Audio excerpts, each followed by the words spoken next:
নমস্কার, আমাদের spoon of স্বাদ চ্যানেলে আপনাদের সবাইকে স্বাগত জানাই। আশা করি সবাই খুব ভালো আছেন। আজকে আমরা বানাবো এঁচুড়ের কোপ্তা। আমি অর্পিতা আর আমার শাশুড়ি মা। চলুন আমাদের রান্নাটা এবার শুরু করা যাক।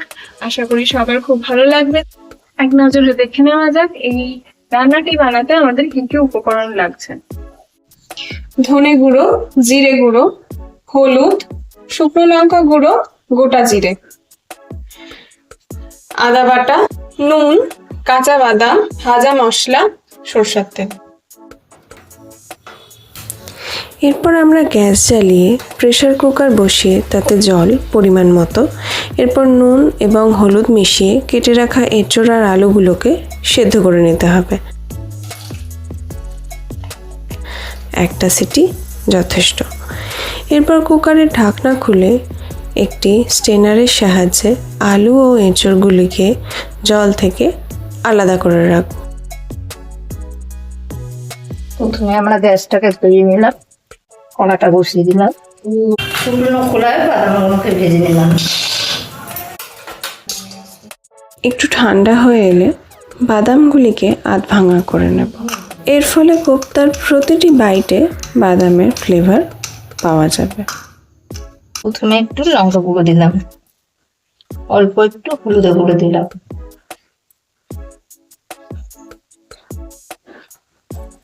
চিনি বাদাম ভাজা গুলো দিলাম, অল্প একটু চিনি দেব,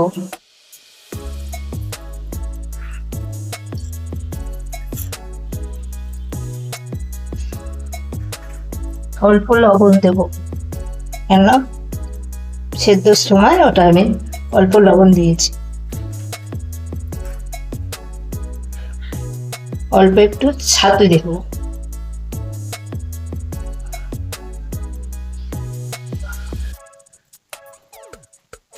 বাড়িতে বানানো ভাজা মশলা রেখেছি,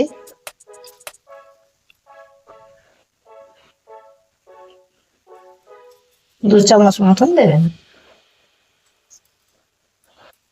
এবারে এগুলোকে আমি হাতের সাহায্যে একটু মেখে নেব। এই রান্নার জন্য যা যা সামগ্রী লেগেছে এবং তার পরিমাণ কত তা ভিডিওর ডেসক্রিপশনে লেখা থাকবে। এর পরের প্রক্রিয়া কোপ্তার বলগুলিকে কড়াইতে নাড়া। এর জন্য প্রথমেই কড়াইতে সাদা তেল দিয়ে তাতে গোটা জিরে আদা বাটা দিয়ে সটে করে নিতে হবে মিনিট খানেক। তারপর দিয়ে দেবো এঁচোড়, আলু, মশলা মাখানো মিশ্রণটি।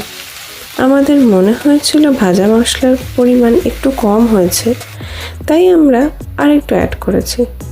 লাগাতার খুন্তি চালিয়ে যেতে হবে লো টু মিডিয়াম ফ্লেমে, যতক্ষণ না পুরো মিশ্রণটি কড়াই ছেড়ে খুন্তিতে লেগে যাচ্ছে, ঠিক ভিডিওতে আপনারা যেমনটি দেখতে পাচ্ছেন। ব্যাস, এরপর মিশ্রণটি ঠান্ডা করে ইচ্ছামতো আকারে গড়ে কর্নফ্লাওয়ারে ডাস্ট করে নিতে হবে।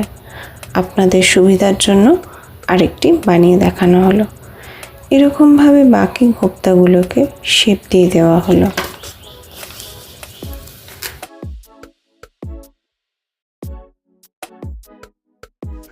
প্রথমে আমরা একটু কড়ার মধ্যে সাদা তেল দিয়ে দিচ্ছি,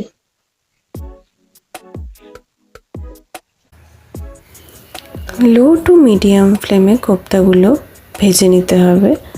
দেখবেন বাইরেটা বাদামি আস্তরণে আচ্ছাদিত হয়ে গেছে, তখন বুঝবেন আপনার কোপ্তা ভাজা একদম রেডি। আপনারা শুধু ভাজা কোপ্তাগুলোকেও খেতে পারেন, দারুণ লাগবে। সন্ধ্যের স্ন্যাক্সে প্লেটে এর জুড়ি মেলা ভার। আর যদি চান লুচি, পরোটা বা পোলাওয়ের সাথে এর স্বাদ উপভোগ করতে, তাহলে এক্সট্যান্ড ভার্সনটা শুধু আপনার জন্য। তাহলে দেখে নেওয়া যাক। গ্রেভি বানানোর জন্য আমাদের যা যা উপকরণ লাগছে সেগুলি হলো কাজু বাদাম, কিশমিশ, চাল মগজ, গোটা একটি টমেটো আর কাঁচা লঙ্কা। এই উপকরণগুলি এবার আমরা সব মিক্সিতে দিয়ে পেস্ট বানিয়ে নেব।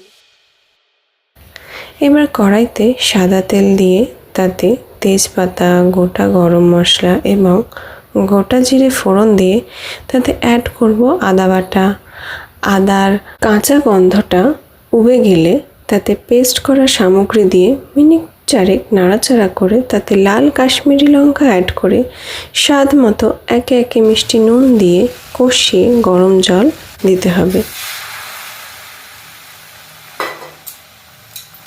2 মিনিট মতো ফুটিয়ে শাহি গরম মশলা দিয়ে দিতে হবে। এতে আপনি একটু ঘি অ্যাড করে নিতে পারেন। একে একে এবার ভাজা কোপ্তা গ্রেভিতে ফেলার সময় ব্যাস আর কি, তৈরি হয়ে গেল সহজ উপায় এঁচোড়ের কোপ্তা কারি। কথায় আছে কষ্ট করলে কেষ্ট মেলে।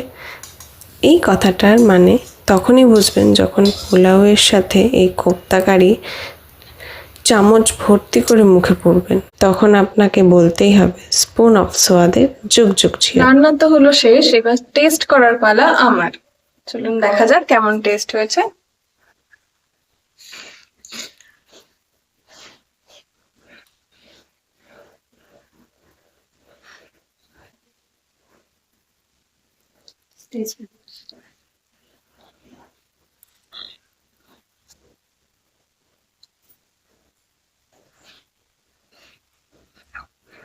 ফাটাফাটি। আপনাদের যদি এই রান্নাটা ভালো লেগে থাকে তো অবশ্যই বাড়িতে ট্রাই করবেন।